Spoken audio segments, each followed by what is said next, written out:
생리통, 생리불순, 갑작스런 여드름, 이유 없는 피로와 기분 변화까지 이런 증상이 반복되지만 병원에선 정상입니다 라는 말만 들으셨나요? 사실 이 모든 증상 뒤에는 호르몬 불균형이 숨어 있을 수 있어요. 그런데 놀랍게도 이 호르몬은 우리가 매일 먹는 음식에 영향을 받는다는 사실 알고 계셨나요? 특히 어떤 음식은 호르몬을 도와주지만 반대로 호르몬의 리듬을 무너뜨리는 음식도 분명 존재합니다. 오늘은 과학적으로 밝혀진 여성 호르몬을 교란할 수 있는 대표적인 음식들을 소개하고 어떻게 하면 똑똑하게 피할 수 있는지 알려드릴게요. 첫 번째, 정제탄수화물과 당류. 달달하지만 호르몬은 괴로워요. 흰빵, 케이크, 탄산음료, 과자, 그리고 설탕 많이 들어간 음료들. 이런 음식들은 입에서는 달콤하지만 몸속에서는 인슐린을 폭발적으로 분비시키고 만성적으로 높은 인슐린은 난소에 작용하여 남성 호르몬 분비를 늘리고 배란을 억제해요. 이런 변화는 여드름, 다모증, 생리불순, 배란장애 같은 다낭성 난소 증후군의 전형적인 증상을 유발할 수 있습니다. 특히 공복에 단 음식을 먹으면 혈당이 오르락내리락하며 코르티솔도 요동치게 되는데요. 이것이 반복되면 여성의 생리주기나 갑상선 기능에도 악영향을 줄 수 있어요. 즉 탄산음료, 케이크, 사탕, 흰쌀밥 등의 과다한 섭취는 피하고 통곡물과 채소, 과일 위주로 탄수화물을 보충하는 것이 여성 호르몬 건강에 좋아요. 흰쌀 대신 현미나 귀리, 단 과자 대신 견과류나 고구마, 음료는 물이나 무가당차로 바꿔보세요. 두 번째, 트랜스 지방. 호르몬 리듬을 어지럽히는 기름입니다. 마가린, 쇼트닝, 도넛, 패스트푸드, 튀김에는 트랜스 지방이 가득합니다. 문제는 이런 지방이 염증을 유발하고 인슐린 저항성을 높이며 난소 기능까지 떨어뜨릴 수 있다는 것이에요. 연구에 따르면 트랜스 지방의 섭취는 여성의 배란성 불임 위험을 크게 높일 수 있는 것으로 나타났습니다. 트랜스 지방을 단 2%만 에너지로 대체해도 배란성 불임 위험이 최대 73% 증가했으며 가공식품, 단단한 마가린, 패스트푸드 등에 포함된 트랜스 지방 섭취가 많을수록 배란 문제가 더 뚜렷하게 나타났습니다.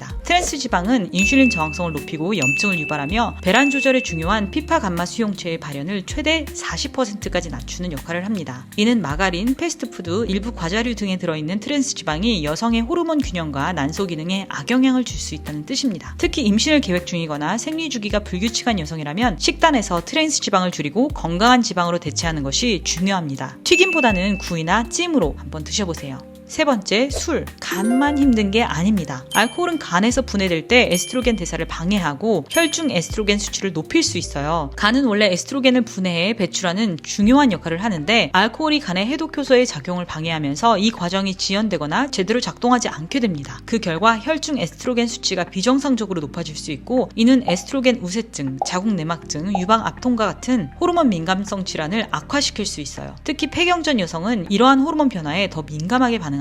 연구에 따르면 술을 규칙적으로 마시는 여성은 비음주 여성보다 혈중 에스트로겐 농도가 유의하게 높았으며 하루에 알코올 음료를 두세 잔 마시는 여성은 술을 전혀 마시지 않는 여성에 비해 유방암 위험이 20% 더 높았다고 합니다. 술을 마시면 우리 몸은 마치 스트레스 경보를 울린 듯 반응해요. 이때 분비되는 대표적인 스트레스 호르몬이 바로 코르티솔인데 이 코르티솔은 몸의 호르몬 균형을 무너뜨리는 조용한 방해꾼이에요. 코르티솔은 기분 변화와 수면 장애, 폭식까지 유도할 수 있어요. 또한 술은 성호르몬 결합 글로불린이라는 단백질의 수치도 낮춥니다. 성호르몬 결합 글로불린은 쉽게 말해 호르몬을 잠시 묶어주는 안전벨트 같은 역할을 해요. 그런데 술이 이 안전벨트를 풀어버리면 에스트로겐과 테스토스테론 같은 호르몬들이 풀려나와 자유롭게 활동하게 되죠. 이렇게 자유형 호르몬이 많아지면 생리주기가 불규칙해지거나 유방이 불편하게 당기는 느낌, 여드름, 기분 변화 등 여성 호르몬 불균형 증상이 더 쉽게 나타날 수 있어요. 아예 금주가 어렵다면 마시더라도 일주일에 1에서 2회 와인 한 잔 정도로 절제하는 것이 좋아요. 네 번째, 카페인. 커피 한 잔이 생리주기에 영향을 줄 수도 있습니다. 커피, 에너지 드링크 등에 든 카페인은 우리 몸의 부신을 자극해 스트레스 호르몬을 높입니다. 코르티솔은 마치 우리 몸의 호르몬 강탈자로 작용하는데요. 여성 호르몬 프로게스테론과 코르티솔은 같은 경로에서 생성됩니다. 그런데 코르티솔은 생존과 관련된 호르몬이기 때문에 항상 최우선시 되는데요. 만약 과도한 카페인 섭취로 코르티솔이 높게 분비된다면 반대로 프로게스테론 분비가 저하되어 호르몬 밸런스를 깨트릴 수도 있는 것이죠. 적당량의 카페인은 대부분 큰 문제가 없으나 카페인 민감도가 높은 여성은 심장 두근거림, 불안 등과 함께 호르몬 불균형 증상이 나타날 수 있으므로 자신의 체질에 맞게 섭취량을 조절하는 것이 좋습니다. 특히 아침에는 자연적으로 코르티솔 분비가 늘어나는 시간이므로 아침 공복부터 커피를 마시는 것은 추천하지 않아요. 커피를 줄이기 어렵다면 공복에 마시지 말고 식사 후에 한두 잔 이내로 조절해보세요. 차라리 무카페인 허브차나 루이보스차도 좋은 대안이 될 수 있습니다. 5번째, 환경 호르몬이 담긴 식품. 음식 자체보다 포장이 문제일 수도 있습니다. 내가 먹는 음식은 괜찮지만 그걸 담은 용기나 포장재에서 나온 호르몬이 문제일 수 있어요. 플라스틱 용기, 캔 음식, 영수증 코팅지 등에 포함되어 있는 비스페놀 A 등의 내분비 결합 물질은 미량이라도 축적될 경우 호르몬 수용체 등에 결합하여 가짜 호르몬 신호를 줄 수 있어요. 비스페놀 A가 다낭성 난소증후군 환자의 혈중에서 높은 수치로 검출되었으며 이는 인슐린 저항성과의 관련성이 연구되고 있어요. 또한 플라스틱에 흔한 프탈레이트 노출이 많은 여성에서 조기 폐경이나 생리주기 이상 위험이 높았다는 역학 연구도 있습니다. 또한 프탈레이트 노출이 조산 위험을 증가시킨다는 연구도 있어요. 이러한 연구들은 프탈레이트 노출이 여성의 생식 건강에 부정적인 영향을 미칠 수 있음을 나타냅니다. 따라서 플라스틱 용기 대신 유리, 스테인리스 용기를 활용하며 가공식품 섭취를 줄이는 생활 습관이 중요해요.